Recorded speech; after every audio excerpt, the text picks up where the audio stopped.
Hello everyone, welcome to AICE Physics review. So we're basically going to do the midterm review. So it's going to cover all the content from before, and it's going to be condensed through this MCQ type problems. Without further ado, let's get into it. So for number one, what represents a vector quantity?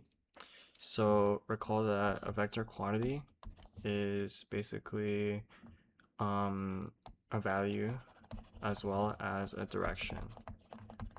For example, we have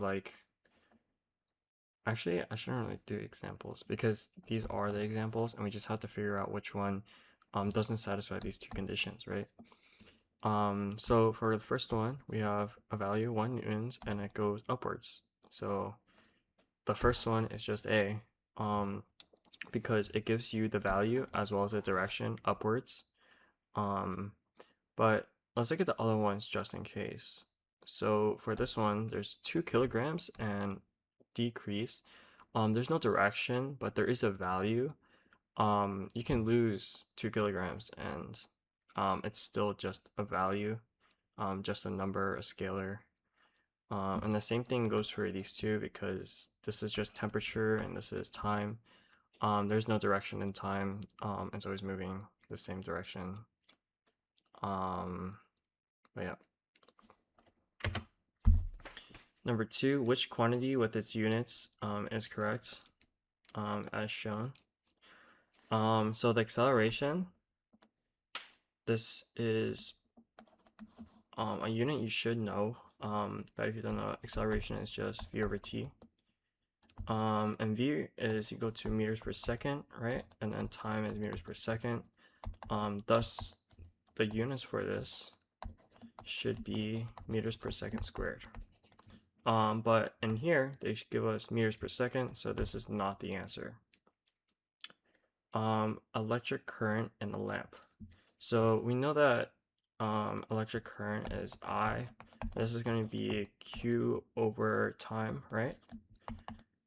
And then Q in this case is going to be coulombs, right?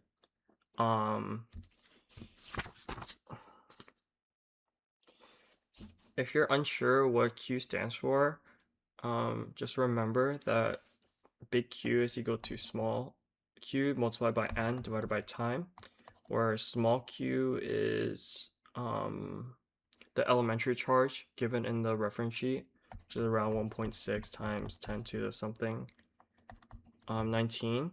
But most importantly is the coulombs, which is a C without the circle at the top. Thus, our unit analysis is going to be coulombs per unit of time. So this is going to be C coulombs per second. So in this case, this is not right. A quick way to see why this is definitely not correct is because the units for electric current is simply just A alone. There is no time. Yeah. Moving on. C. Electric potential difference across a battery is 8.0 joules per coulomb. So electric potential difference is the same thing as volts, which is going to be work over Q. There are a lot of formulas that are not given in the formula sheet that you have to memorize for the exam, and this is one of them. V equals W over Q. And then the unit analysis for this work is joules, and then for Q it's going to be coulombs, so it's going to be JC. In this case, this works, so that is correct. After that, let's look at this one real quick. So we know that kinetic energy is equal to 1/2 mv squared. Due to derivation, this is also equal to mv times at, which is equal to 1/2 ma multiplied by vt. And turns out that this is newtons, right? So it's going to be newtons multiplied by vt. However, this VT here is meters per second um meters per second multiplied by second, right? So if you multiply this out, you get newtons times meters, which is not the same thing as newtons per meter. So D is also not correct, and thus we're left with C. Which estimate is reasonable? 1 times 10 to the negative 3 for the mass of a grain of sand. 1 plus 10 to the negative 2 meters cubed for the volume of a tennis ball. 1 joule for the work done lifting an apple from waist height to head height. And then 10,000 watts for the power of a light bulb in a house. Okay, so let's start top to bottom to see if each one is reasonable.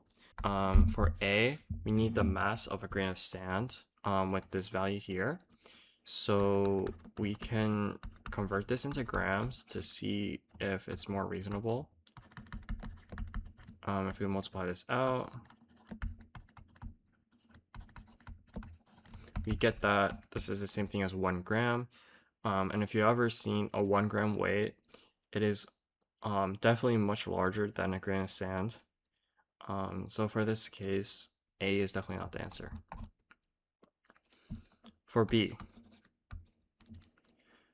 1 times 10 to the negative 2 meters cubed for the volume of a tennis ball. Oh, I should also say for A, if you're not exactly sure what a 1 gram weight looks like, you should search it up.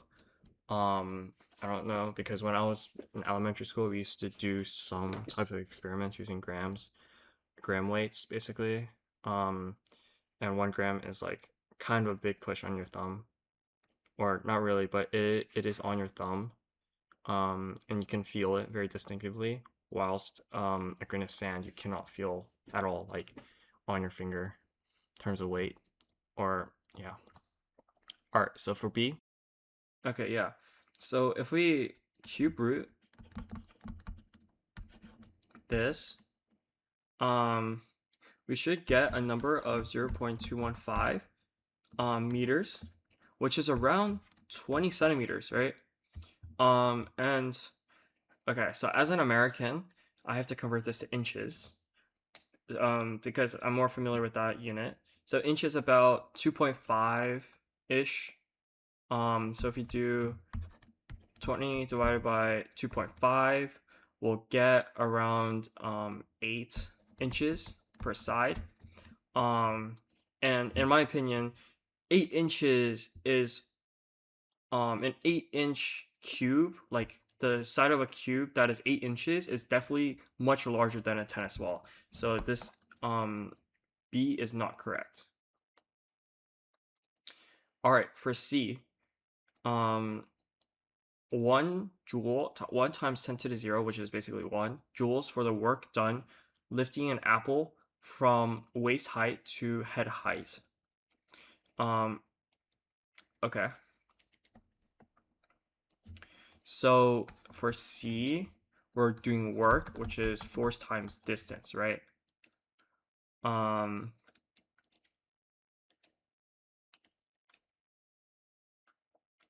And I think this is actually a pretty reasonable estimate, because if you look at it, this distance here is surely about 1 meter.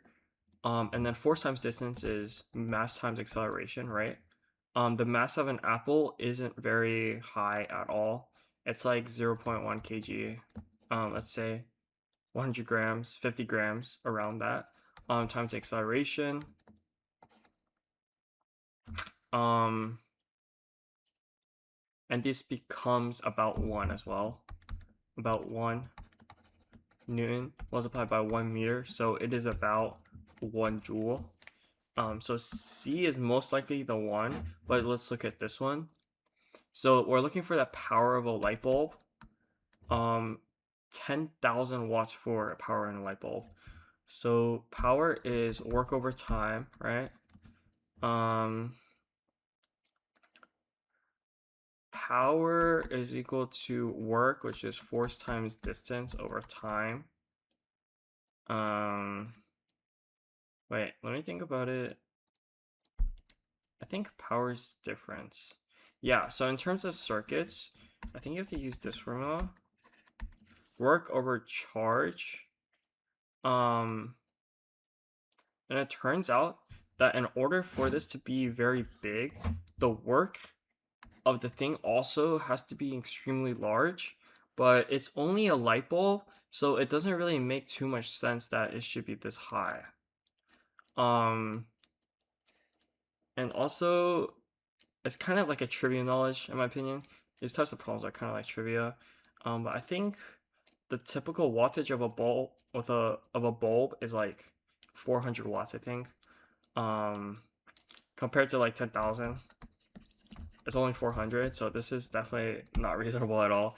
Thus, our answer is just going to be C. It's kind of hard to do this type of problem without some outside knowledge. But the best way to approach this is to kind of manipulate the value that they give you into something that you know. So for example, like this one, they give me volume. So I can imagine it as a cube and see how big that cube is and see if it's similar to the volume of a tennis ball. But in this case, it's the volume is not the same. So this is not reasonable. But yeah. All right, number 4. A sample of material has cross-sectional area A and length L. The temperature at the two sides of the sample are T and T2. Thermal energy Q is transferred through the sample in time T. These quantities are related by Q over T is equal to K times A times T1 minus T2 over L. And then we're looking for the SI base units of K. All right, so we gotta substitute the known units already. So let's start from the left side. We're looking for Q. Q that give us thermal energy, so it's gonna be joules. Joules is also the same thing as work, which is force times distance, which is equal to mass times acceleration, meters per second squared, multiplied by distance, which is m. So this case is going to be kg m squared per second squared divided by s, which is equal to k multiplied by cross-sectional area, which is going to be meters squared, multiplied by the temperature. The SI base units for temperature is K divided by meters, because of length is a single dimension, right? And then this small k, we're gonna have to isolate it, so we're gonna multiply by K. Let's move the seconds down, or we can move it up.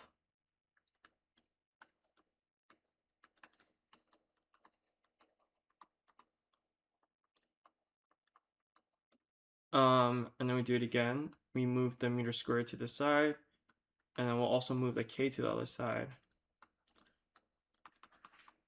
And thus we are left with a B. And then you just have to match it basically.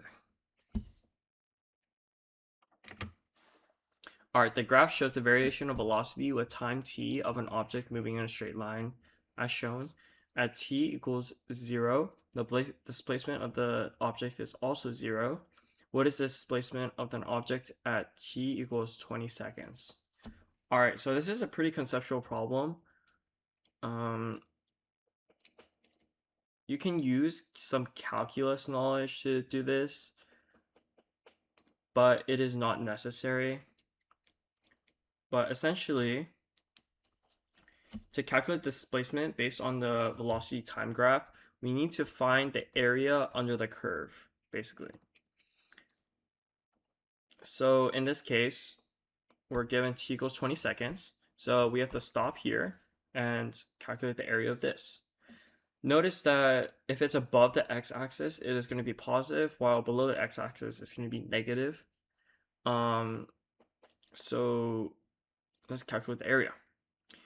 This one, this shape right here. Wait, let me see. Highlighter? Ooh, coolie.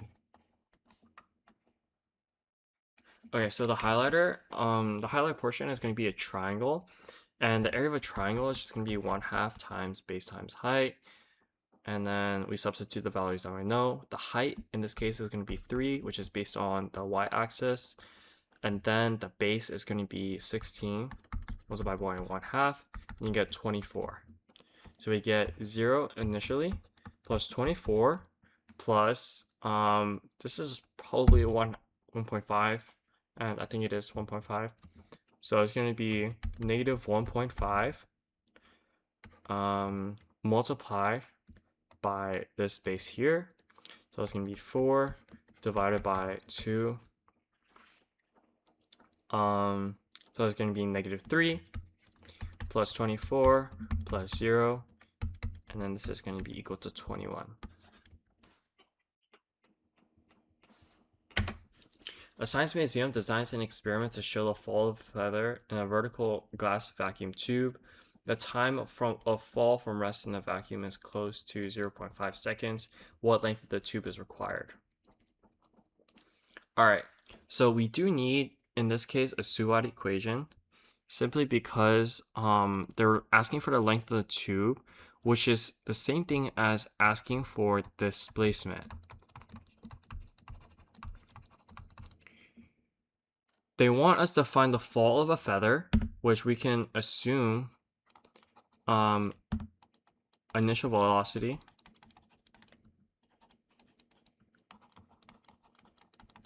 is equal to 0 and time is equal to 0.5. Now we have 3 variables, and in each Suvat equation there are 4 variables. So we can actually solve for our variables, basically. We also know that acceleration is equal to 9.81. I don't think we need a negative sign in this case, but yeah. So let's go ahead and figure this out. So which equation do we need? So I know the displacement formula is u plus v over 2 multiplied by time.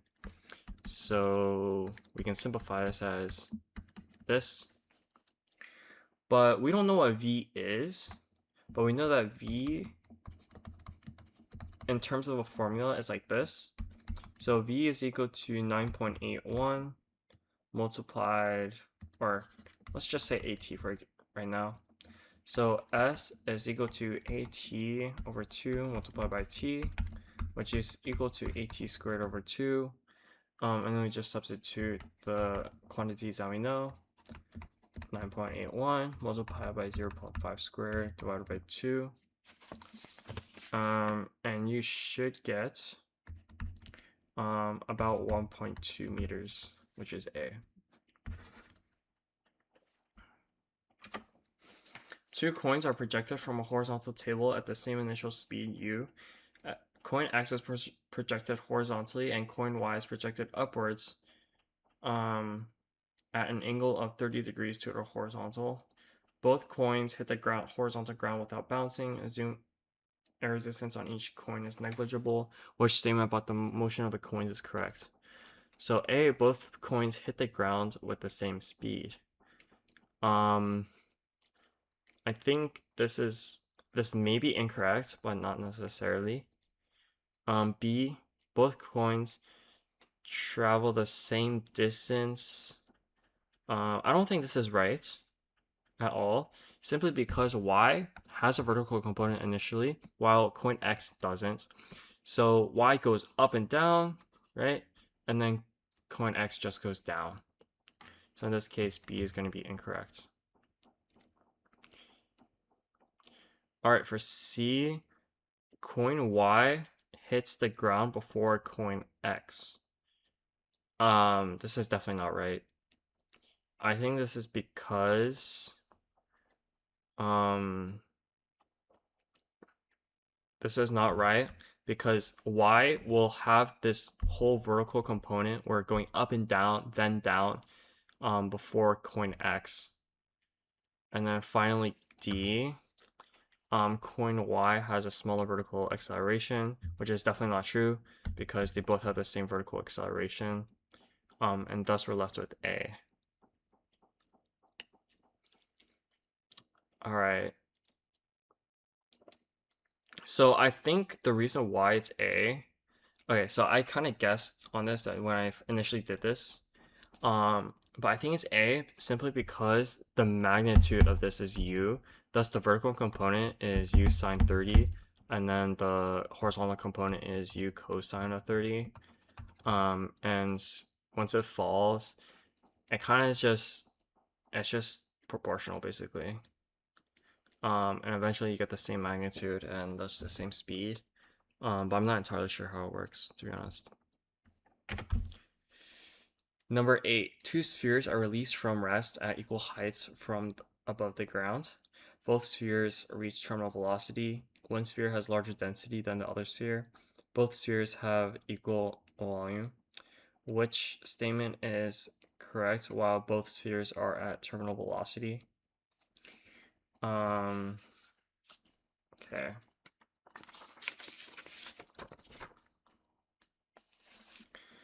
So so one of them has a larger density and both spheres have equal volumes. Okay, which statement is correct of both spheres at terminal velocity? Okay, so for number A, the drag forces on the sphere are equal. This might sound plausible, but if you think about it, one sphere is much denser, right? So since it's much denser and the same volume, it'll have a stronger downward force, right? Thus, since it's at terminal velocity, the drag force has to match it. But this is a smaller magnitude of force. Sorry, I should draw it more to scale. But essentially, it should be that big, and it should be similarly this big, and then this should be relatively smaller to that.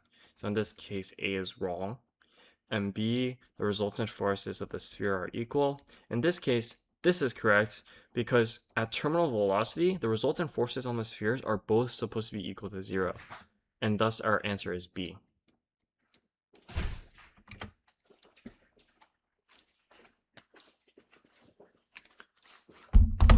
No, all good.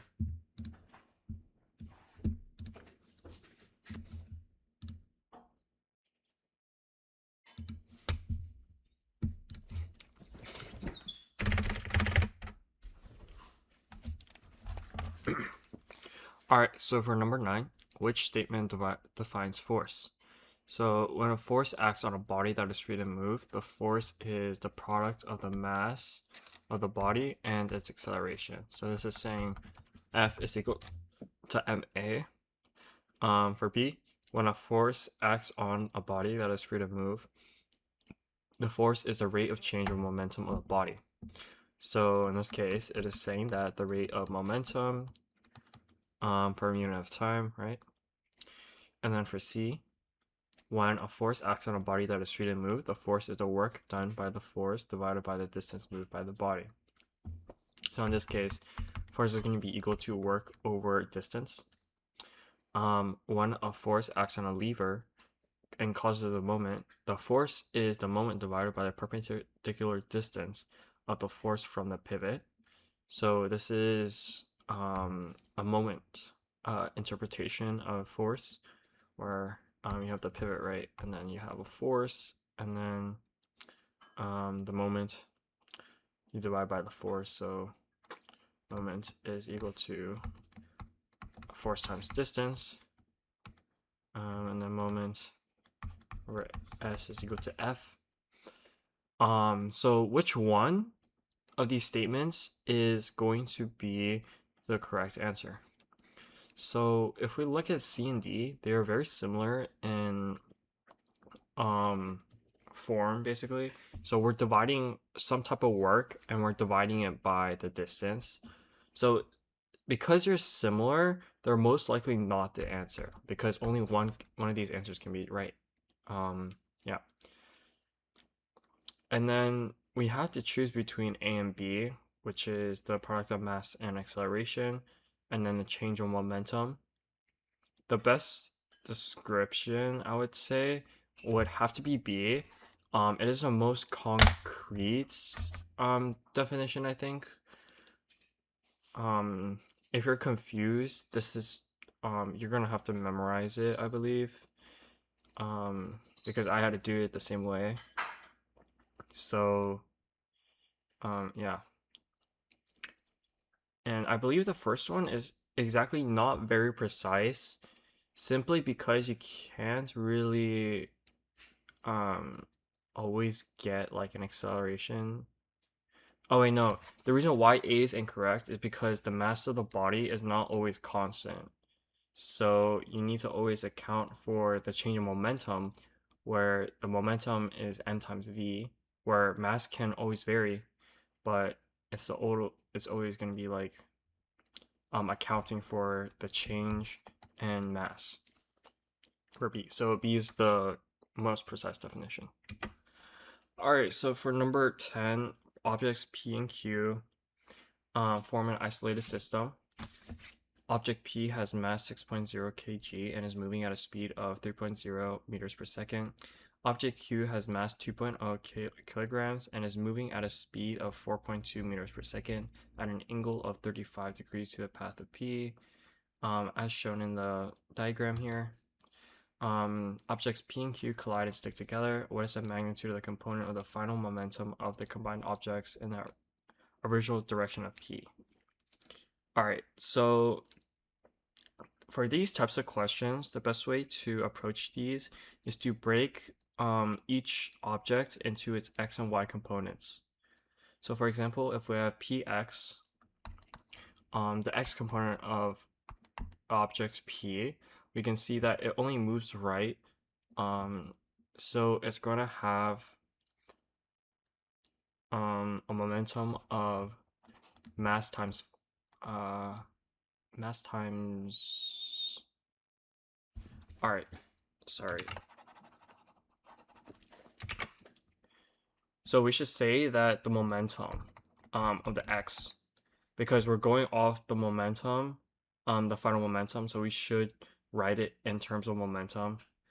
So the first object, the momentum of the x component is going to be 6.0 multiplied by 3.0, and this is based on object P. And then we have to subtract the momentum of Q, right? Because it's going in the opposite direction. So it's going to be negative 4.2 multiplied by cosine of 35 degrees. And then we do the same thing for PY. So for PY, it's going to be the vertical component going down, right? So it's going to be negative 4.2 multiplied by sine of 35 multiplied by 2. Also, I forgot the multiply by 2 because of the mass here. And then if you calculate this out,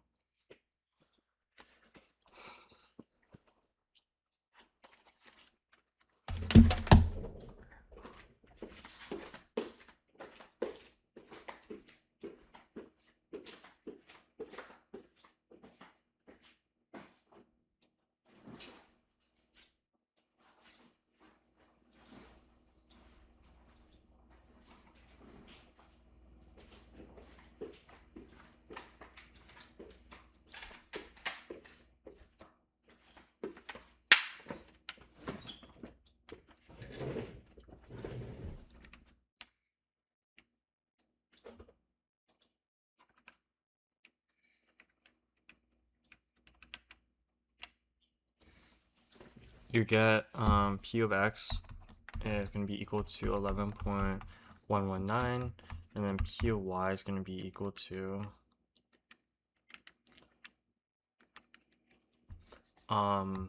negative 4.8, but I think momentum is always going to be positive, so 4.18.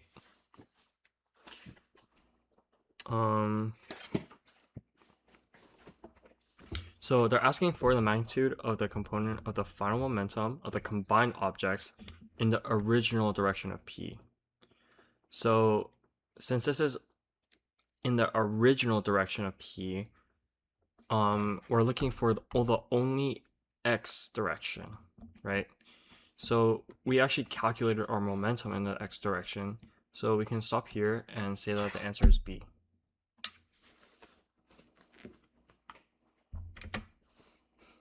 Number 11. A non-uniform bar PQ has length 50 centimeters and a weight of 200 newtons. A block of weight 400 newtons is attached to the top of the bar at the center. And the bar rests on a horizontal ground. The vertical force of 360 newtons is now exerted upwards on the bar at end Q and is sufficient to lift the end Q from the ground. What is the distance from the center of gravity of the bar to the end P? All right, so this is going to be a moments question. We can see that it's a moments question because it's asking at end Q is sufficient to lift end Q from the ground. So we can deduce that P here is going to be our pivot. And we're looking for the center of gravity from end P. So in this type of question, we're given that is the force is just sufficient. So that means that the sum of the clockwise moments is equal to the sum of the anti-clockwise moments. So we can go ahead and try and calculate these out. So the clockwise moments is going to be the center of gravity. So it's going to be x centimeters, x multiplied by 200 newtons, which is the weight. So it's going to be the weight and then the block, right? So the block, the moment of the block is going to be 0.25 meters. We're converting half of the bar into meters, and we multiply that by 400 newtons. And then our anti-clockwise moments is going to be equal to 360 newtons multiplied by 0.5 meters. And then we just simply set these two equal to each other.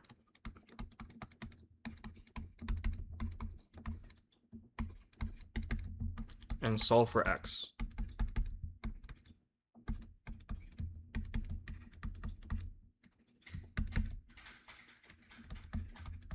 And I assume they would give it in centimeters, but they put in meters, so it's going to be D in this case. A cyclist is riding at a constant speed on level road. According to Newton's third law of motion, what is equal and opposite to the backward push of the back wheel on the road? So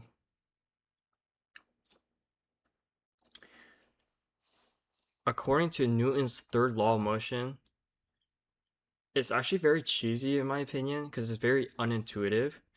When it means by equal and opposite, it exactly means equal and opposite. So it has to involve the same two objects, but in the opposite direction, basically. So for example, we're looking at the force of the back wheel on the road, which is backward. So the opposite reaction to this is forward, right? So we need a forward push from the road on the wheel, not earth, not something else. It's not friction. It's going to be the road and the wheel, and those two have to be the two objects that you're discussing.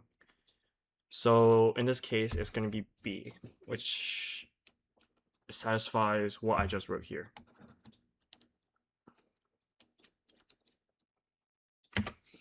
Which statement does not describe an elastic collision between two objects? So for this question, you have to recall the definition of an elastic collision. So an elastic collision, we know that kinetic energy and momentum are both conserved. Momentum are both conserved.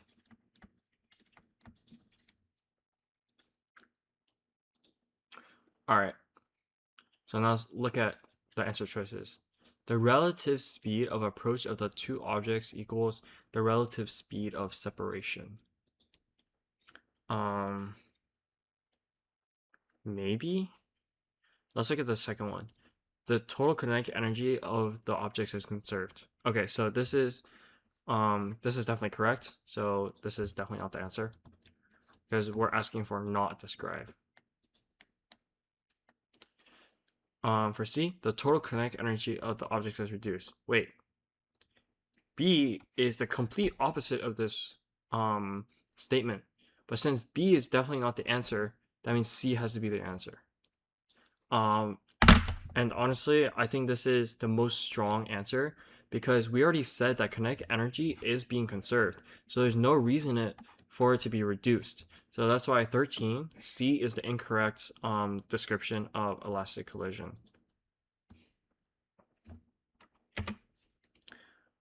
Um, 14, a block is in equilibrium on a slope, which vector triangle represents the three forces acting on the block. So let's go ahead and draw a free body diagram so we know what we're doing. So we have the force of gravity, right? And we also have the normal force, and we also have friction. And then our vector triangle is just adding all these three together. So it's going to look something like this. And we only have to match it appropriately to the right one. And then we get C. So this question is basically testing if you can draw a free body diagram and add up vectors.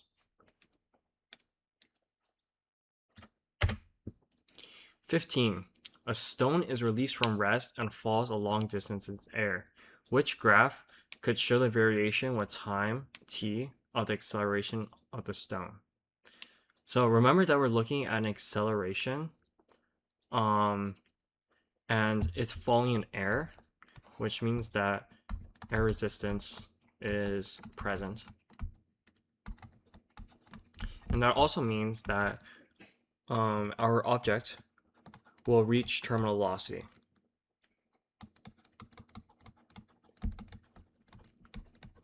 Which means that acceleration will eventually approach 0, right? So we can immediately eliminate A and C simply because they don't end up being 0. They end up as some constant value, right?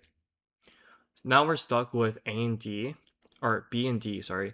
And the only thing different between these two is that D is more of a slow type thing, is a concave up, I think, concave up, while B is linear. And there's a way to distinguish this.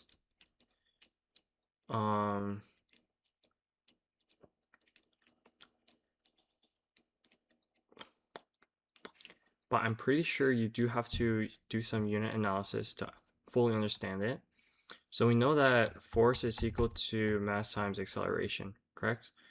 So A is going to be F over M. And the F is going to be the drag force. So it's actually going to be like the force is increasing, but it's increasing and it slowly is decreasing, basically. But it's not going to be linear in this case, so it's going to be D, I believe.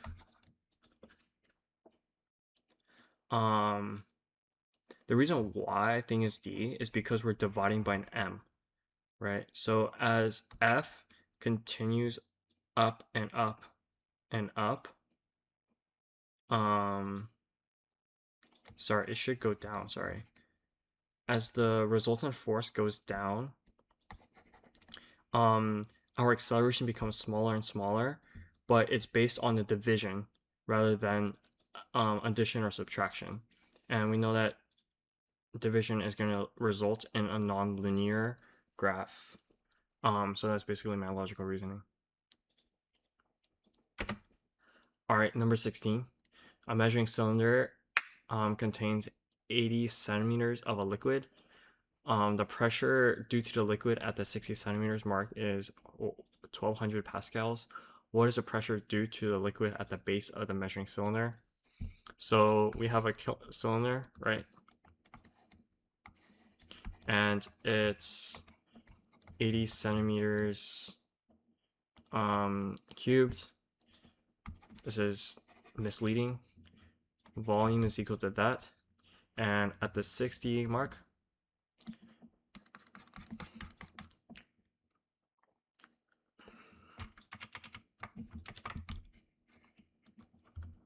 I drew this wrong. Let's say it's like here.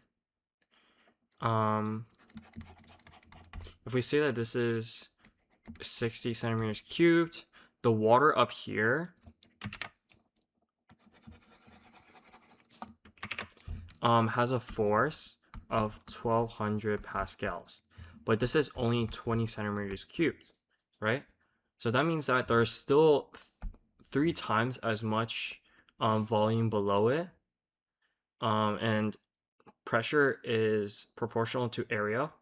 So we can say that this also has an additional force of 3600 pascals. Yeah, so in this case, the total pressure at the base of this, right, is going to be the addition of these two, so it's going to be 4800 pascals.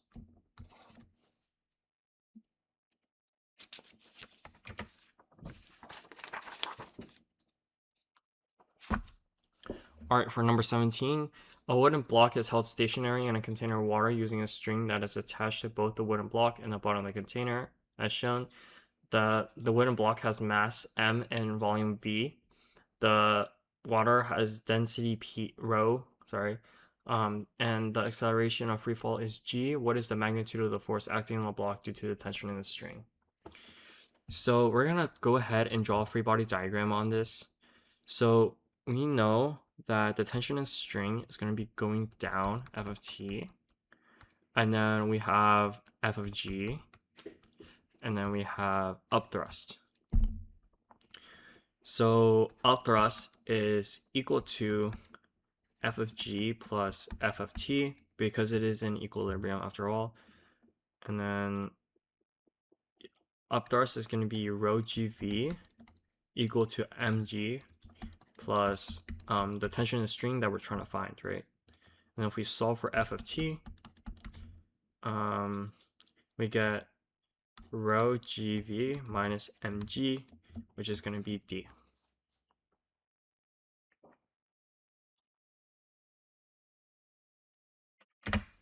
Number 18, a square shop sign of uniform density has mass 2.4 kilograms and sides of length 0.86 meters. The sign is supported by a hinge along its top edge. There is friction in the hinge such that the sign hangs from it in equilibrium at an angle of 15 degrees to the vertical. What is the moment about the hinge of the weight of the sign? So we have our mass and we have our length. So I'm going to calculate the moment of it. So in this case, the weight is going to be from the middle of the thing, right? Middle of the beam. And then we need to calculate the perpendicular distance right here. Sorry, my thing is kind of bad. So let's say this is the beam, this is the middle of the beam. This is f of g. And then we have to find the perpendicular to it. And we know that this is going to be 15 centimeters. So f of g in this case is going to be equal to 2.4 kg multiplied by the constant, right? 9.81. And this is going to be equal to 23.544. And then we have to multiply this by sine, because this is sine 15 f of g.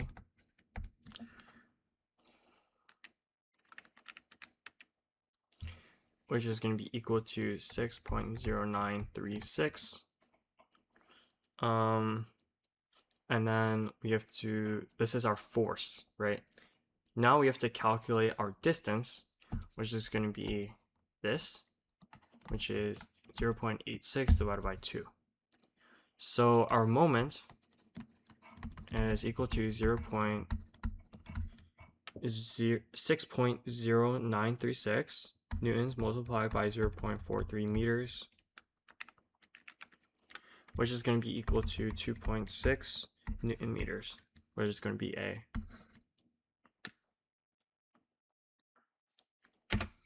The diagram shows a couple as shown.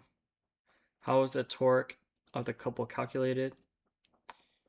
So this is a pretty definition type question. If you know the definition, you could probably just answer the question quickly and move on. But let's say that we don't really know how to do this question yet. So let's look at it. Let's calculate the moment, or the torque in this case. So we say 1/2 of x times f, right? So f times 1/2 f plus the same way 1/2 of x times f, and this becomes f times x, where f is the force of one of the forces multiplied by x, which is the distance between them.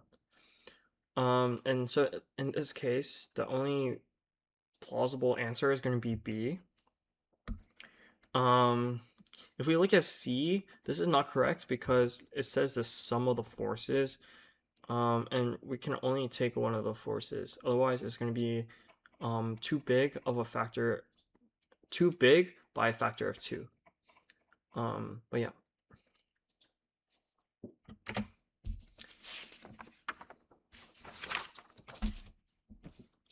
Number 20. 4 identical uniform blocks are spread on a table. Each block has mass m and thickness of h.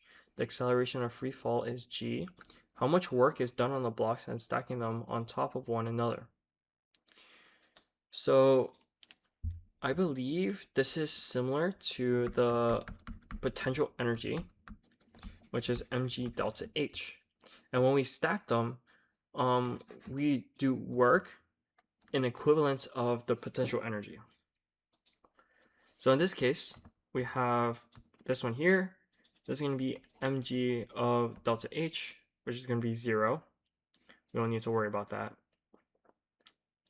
And then we have this mg delta h. But what is the change in x? What is in the change of h? Well, the change in h is going to be the final, which is 2h, minus the initial, which is h, right?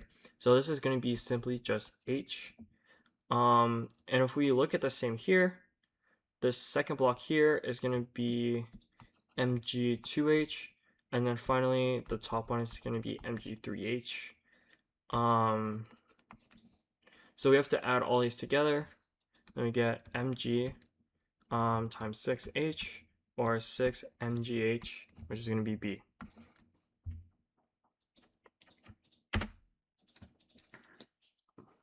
An electric motor uses 1.7 kilowatts of power when operating normally. The efficiency of the motor is 53%.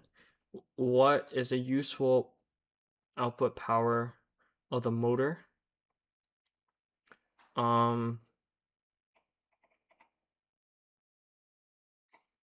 Okay.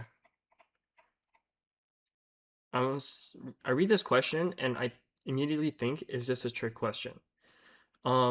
A lot of AICE questions are usually short and simple, similar to this, but they have a slight twist in their wording that makes it such that it's really hard to solve.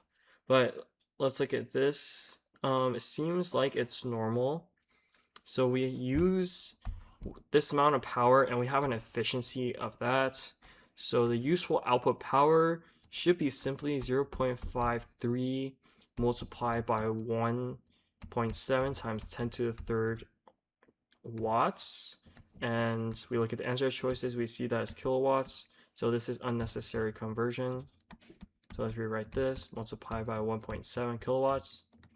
And you plug in your calculator and you should get B, which is 0.9 kilowatts.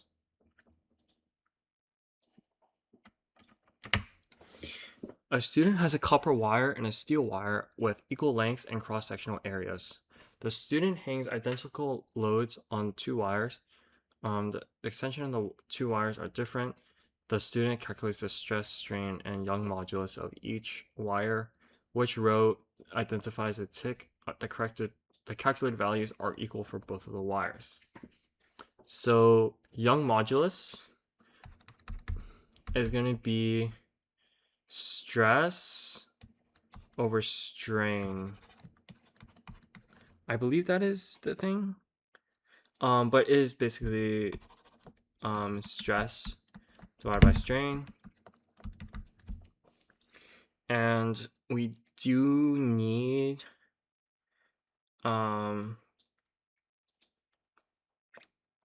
to determine what stress and strain are. So I think stress and strain, so stress is going to be force over area, cross-sectional area, while strain is going to be the change in x over x. And see which ones are the same. So we know that they're of equal length and equal areas. So this is equal. And then identical loads on the two wires, so F is also equal. So the extensions of the two wires are different. So this is not equal. And thus our Young modulus should not be equal. So C and D are out of here. And then stress and strain, which one is equal? Well, the stress and strain have to be equal to each other because the length or the cross-sectional area and the force of acting on it is equal, so it has to be equal. Two springs X and Y stretch elastically. The graphs show the variation with extension X of the force applied on each string. Which statement is correct?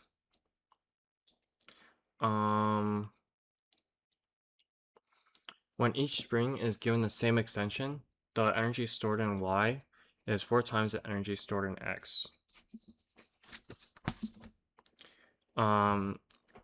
B, when each spring is given the same extension, the energy stored in Y is 8 times the energy stored in X. When the same force is applied to each spring, the energy stored in Y is blah, blah, blah. All right, so we do need an energy equation based on this. So the only energy equation that I really know that relates to springs is 1/2 kx squared, which is potential energy. There should be a derivation for this, but I'm not exactly sure. So let's say that we're given the same extension, which is x, right? So we can say that x is going to be equal no matter what. So we're just going to compare the k's. So for spring x, the k is going to be the rise over run, the slope of the thing. So it's going to be 16 newtons over centimeters, right? And then this one is going to be 2. And thus the ratio between this is going to be 1 to 8. And that's exactly what B says. They're given the same extension. Energy stored in Y is 8 times X. So in this case, it's going to be B.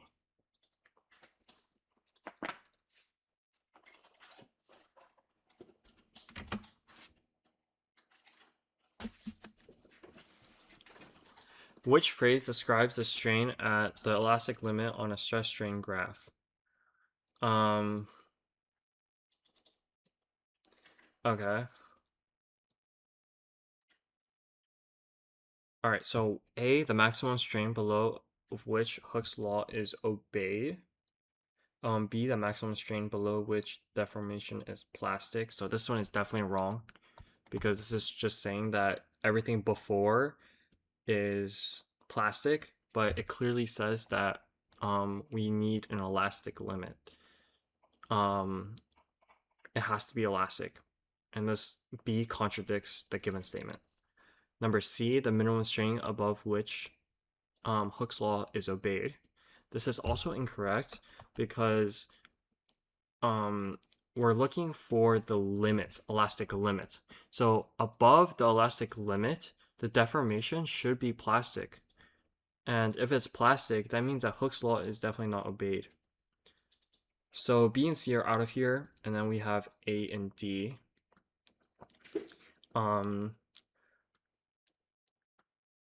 In this case, I believe D is the best answer. The minimum strain above which the deformation is plastic.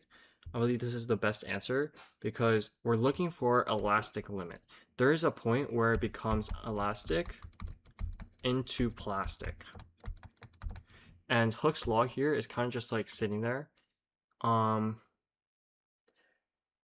I believe that Hooke's law is somewhat being obeyed to a certain extent, but not necessarily to the extent that it satisfies the requirements of this problem. All right, number 25. A soft sign, weighing 75 newtons hangs from a frame attached to a vertical wall. The frame consists of a horizontal rod of XY and a rod YZ that has an angle of 30 degrees to the horizontal. Rod XY is attached to the wall by a hinge X and has length blah. Assume that the weights of the rods are negligible. What is the horizontal force exerted on the wall by XY? Okay. So we're looking for the wall here and it's pushing out. That means that we have a force pushing in, which is going to be the string of YZ. We know that it is an equilibrium and we have a sign weight. So in order to counteract the sign weight, we need an upwards vertical component of 75 newtons to counteract the moment, right? And thus the magnitude of the string is 150 newtons based on the degree angle. It's a 30, 60, 90 triangle. So the shorter side is 1/2 the length of the larger side. And thus the vertical component, sorry, not the vertical component, horizontal component pushing in should be 75 cosine of 30. 150 cosine of 30, sorry, because they're going off the magnitude, right? And then this is going to be 129 newtons, 0.9 newtons, which is roughly 130 newtons, which is C.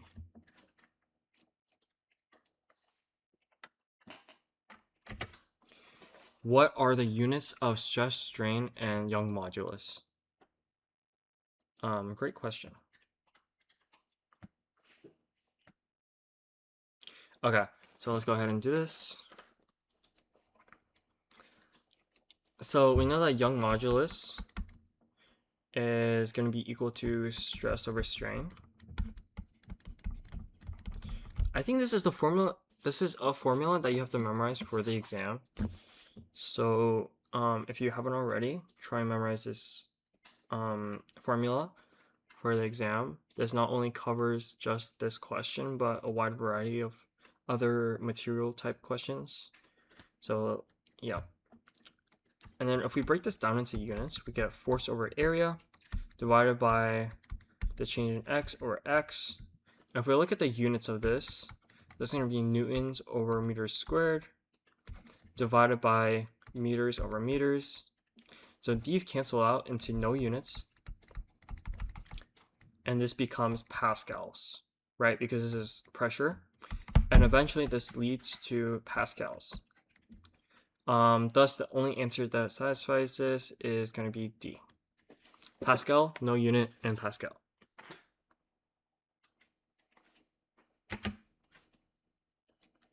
Okay, a metal cylinder totally immersed in water is hung from a Newton meter. The cylinder of length of height L is slowly raised vertically by lifting a Newton meter. As the base of the cylinder moves from the line X in the water to line Y above the surface of the water, the reading R on the Newton meter is recorded. The velocity of the cylinder is constant. Which graph shows the variation of R with the distance of D of the base of the cylinder from line X? Okay, so we should know, or not you should know. In this case, the formula is actually given in the reference sheet. It's given that the upthrust is going to be equal to rho g times volume. So as it's submerged, our upthrust is going to be constant because the volume of the water displaced is going to be the same until it breaks the water surface, right? So in this case, A and B are out of here. They aren't correct. And then if we look at C and D, the only difference between that is that D has somewhat of a curve when reaching it. But the problem is that does not make sense at all. So if we plot a graph on U versus V, we can see that it's a linear relationship because these two right here are constants. If you have trouble visualizing what I'm trying to say, it's like kind of like y equals x graph where you have like y is equal to 9x. But in this case, the 9x is going to be the density of the water multiplied by like 9.81, right? So the thing in the middle here, this line segment, has to be linear in this case. So it's not going to be D, but in this case, it's going to be C.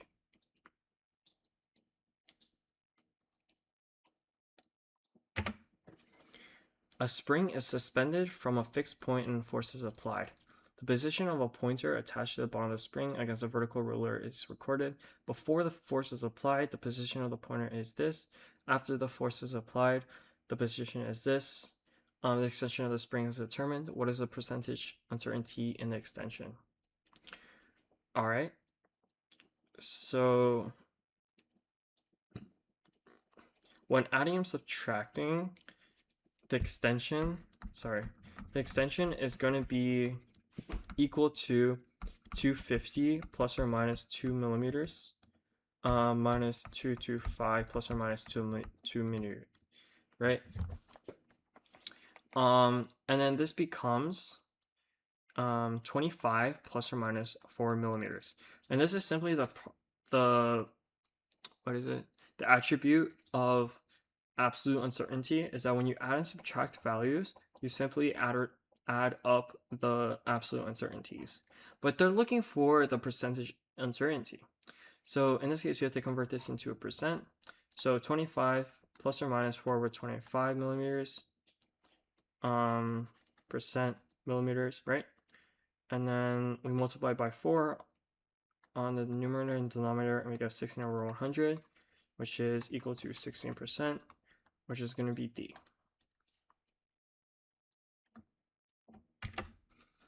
A resistor of resistance 20 ohms is connected to a supply that has potential difference of 4.0 V. How many electrons enter the resistor in 4 seconds? Okay, so this is quite a lot. All right. So let's go ahead and try and solve this problem. So they give us resistance as well as potential difference. And the formula to use here is going to be V equals IR, where V is the volts, potential difference, I is the current, and R is the resistance. So 200 is equal to I is equal to 4.00 volts. In this case, I is going to be equal to 4 over 200, or 0.2 amps. Now, we know that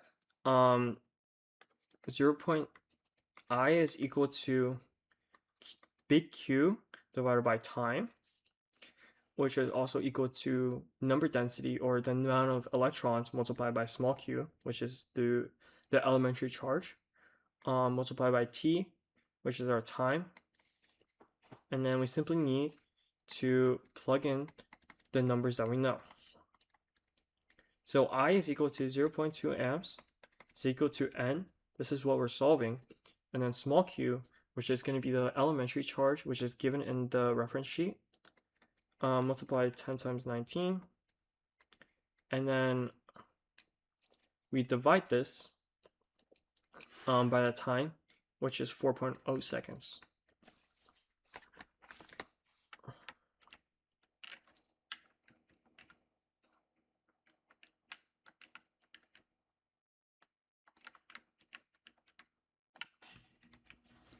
And then you should get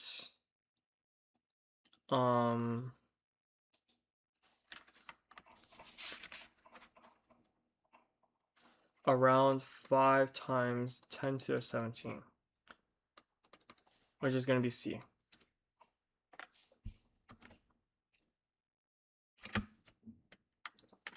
All right, number 30. The current I in a metallic conductor of a cross-sectional area A is given by I is equal to ANVE, where E is the elementary charge and V is the mean drift velocity of the conduction electrons. What is represented by the letter N in the equation? So initially, when I personally did this problem, I thought, oh, N must be the number density, so I chose A. And this is not necessarily correct, simply because the density of conduction electrons is not necessarily that precise, because it doesn't give you the specific amount of electrons based on the volume. The more precise answer is going to be C, depending on the unit volume. And if your first idea was neither of those answer choices, you may need to review your definitions based on the formulas that are given. But yeah. In addition to memorizing every formula, you do have to memorize what each part of the formula means and how to get there, or what they are.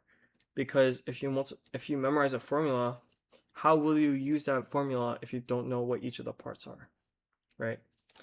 So when you study, make sure that you understand each formula thoroughly and its use cases.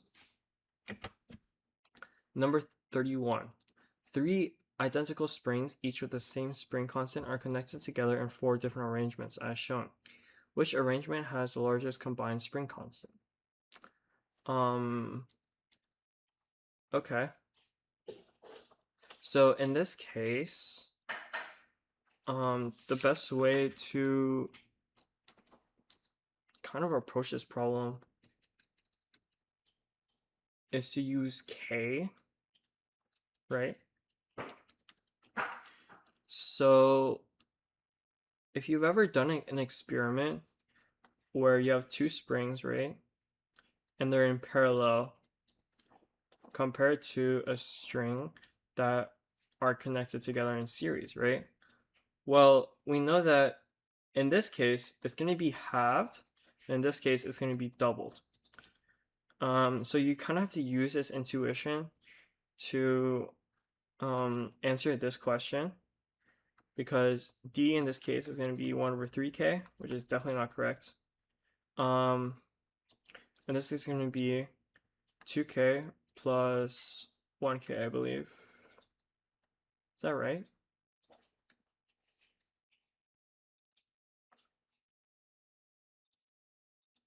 I believe this is 2k, because this C here is going to be equal to 2k, and then plus k over 2. This is actually 3 over 2k, sorry.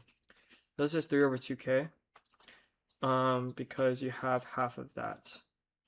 And then for B, it's going to be 3k, because you have 3 springs in succession. And for A, since this is in series, it should have a smaller combined spring constant compared to B. So our answer is going to be B in this case. Essentially what this problem is asking is that find the arrangement such that all of the springs are parallel. And finally, number 32. A battery is marked 9.0 volts. What does this mean? We have A, each coulomb of charge from the battery supplies 9.0 joules of electrical energy to the whole circuit. And for B, the battery supplies 9.0 joules of electrical energy to an external circuit for each coulomb of charge. C, the potential difference across any component connected to the value will be 9.0 V. And D, there will always be a potential difference of 9.0 volts across the battery terminals. So 2 of these answer choices should immediately come out and say this is definitely not correct, which is C and D. This doesn't make sense that the potential difference across any component is connected to the battery will be 9.0 volts. Your intuition should ring alarm bells that this is definitely not correct. And for D, there will always be a potential difference of 9.0 volts across battery terminals. This is not necessarily correct because you may come across a resistor, right? And a resistor will reduce the voltage, I believe. And then for B and A, if you read it carefully, you can see that it talks about whole circuit and the external circuit. And in this case, the external circuit doesn't really make too much sense, simply because it doesn't really seem to be related, really, to the central circuit of the battery, right?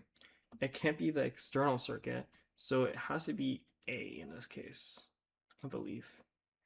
And I think that's going to be it. Yeah, if you have any questions or you want me to explain any further topics, go ahead and place your questions in the comments. I'll definitely read them and I'll definitely reply.